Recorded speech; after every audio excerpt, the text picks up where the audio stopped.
Hello guys, magandang gabi dito sa Los Angeles, California at magandang umaga naman po dyan sa Pilipinas at sa lahat po ng sumusuporta sa atin sa buong mundo. Magandang hapon, magandang gabi o magandang umaga sa ating lahat.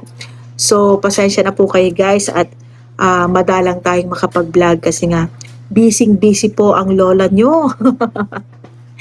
And heto, mula nung last week pa, before New Year's Eve until now, busy po tayo guys. And grabe ang ulan dito, wala nang tigil. New Year's Eve, grabe ang ulan. Tapos, yung sa parada, kahit na parade po, talagang hindi nagpatinag ang mga float. Talagang pumarada sila at ang daming tao. So guys, grabe na yung mga nangyayari. 2026, ang daming mga sumabog na mga pangyayari like dito sa Amerika, yung nangyari.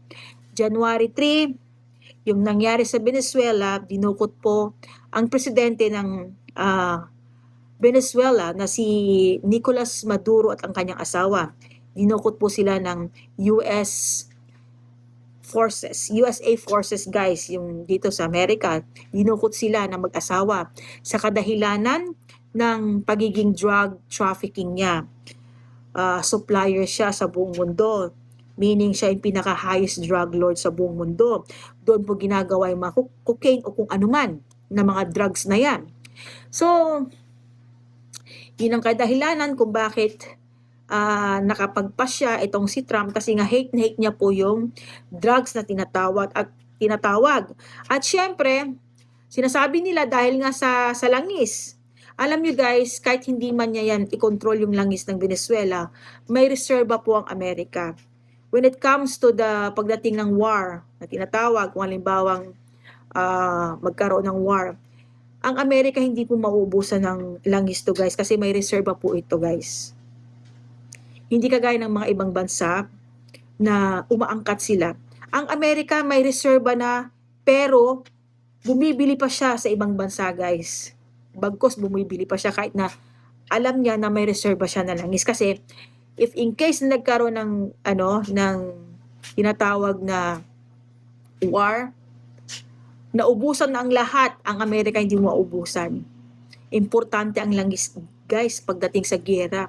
Kasi kung walang langis, paano lilipad yung kung ano man yan. Yung mga matitinding mga panggera mo.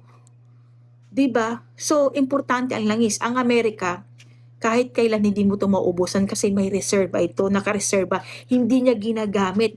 Kaya yung sinasabi nila na pag-atake ni Trump dito sa Venezuela, kesyo ganito, magkakaroon ng war. Huwag kayong matakot kasi walang mangyayaring war dyan, guys.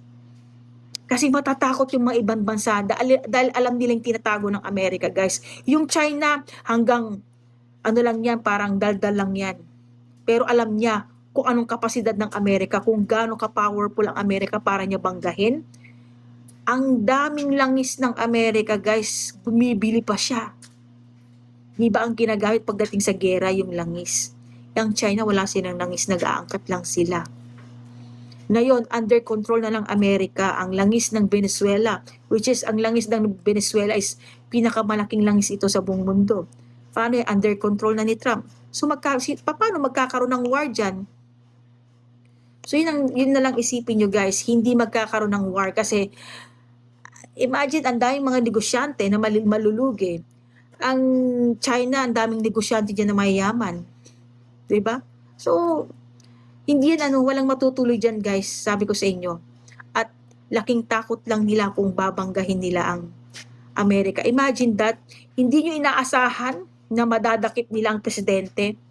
Ang yabang pa nun ni Maduro guys dinidare niya si Trump. Sinasabihan niya ng coward. Ang dami-daming sinasabi na sige nga kung mahuhuli mo ako. Alam niyo guys, nagbubunya ang Venezuela ngayon. Kumbaga, sobra silang masaya sa nangyari na pagkadakip dito sa presidenteng to. At least daw, nag-end na daw yung pagiging diktadorya nitong taong to. Kasi diktadorya itong si Maduro, guys. 13 years yung nakaupo pero grabe, napaka-diktadorya niya. Hindi ka po pwedeng magsalita ng kung ano-ano doon. Dahil kung hindi, may mangyayari sa'yo. Ganon siya kadiktadorya. So ang mga Venezuelan, talagang sabi nila, we're celebrating, we're so exciting, we're so free. Free country na daw sila ngayon. Dahil wala na si Maduro. Marami ring nagkukundina, pero hanggang salita lang mga yan guys, kasi hindi nila naiintindihan yung feelings ng mga taga Venezuelan. Excuse me. So, ganun guys. And then, sa mga nangyayari dyan sa Pilipinas, Diyos ko, nakita ko rin, nagrarally yung mga Pilipino, mga bayan. Natatawa naman ako sa inyo. Nakakatawa kayo, huwag na kayo kasi makialam kasi may sarili din tayong problema sa Pilipinas. Baka mamaya, isunod dyan si PBBM. Naku, Diyos ko. Alam nyo naman si Trump, silent kung tumira yan. Agad-agad, hindi nyo malalaman. Boom! Parang ganun siya. Di ba, kagaya na lang yung January 3, wala rin kaming kaalam-alam guys. Bigla na lang bumulagta na, hinuli, ganito, ganyan, nasa ano na.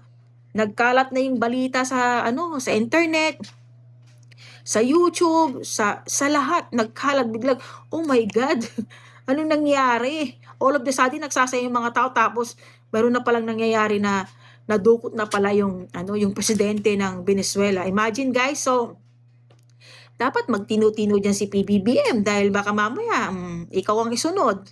Alam mo naman, hate na hate ni Trump yung pagiging drug addict ng isang tao. Hate na hate ni Trump yung tinatawag na yung mga drugs na yan. Kagaya ni Tatay Digong. So halos parehas lang sila.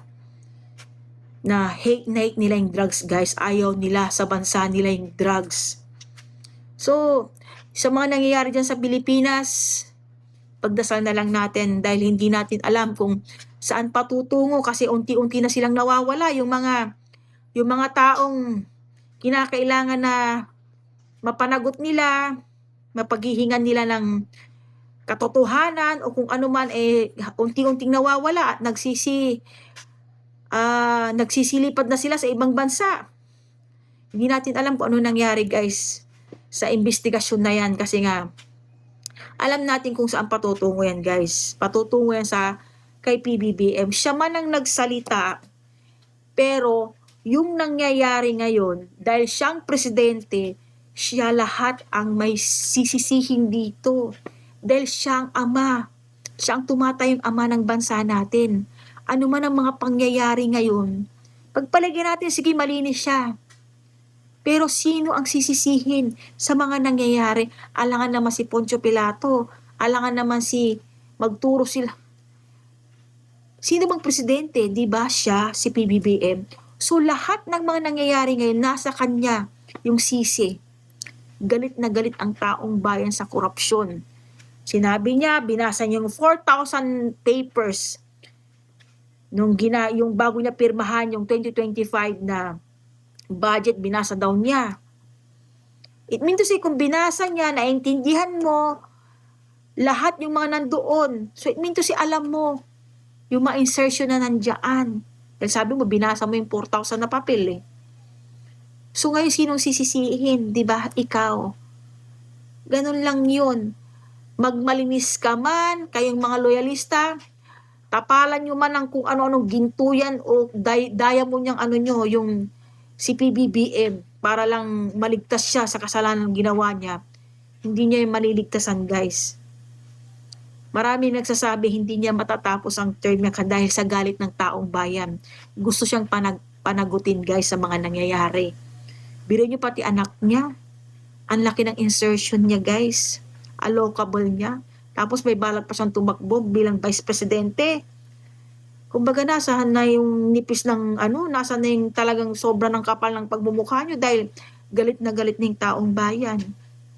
So guys, tanging magagawa natin, ipagdasal natin ang bansang Pilipinas na sana matapos na itong mga problemang ito. Hindi naman natin pinagdadasal na hindi niya na matapos yung termino niya. Pero taong bayan ang maghuhusga. Taong bayan ang magpapasya kung siya ba ay mananatili dyan sa upuan niya ngayon. Kasi nga, sino bang naglukluk sa kanya, di ba, taong bayan? So, ang taong bayan din ang may karapatan, halimbawa, na paalisin siya, guys. Ganun lamang guys. So, yun lamang guys.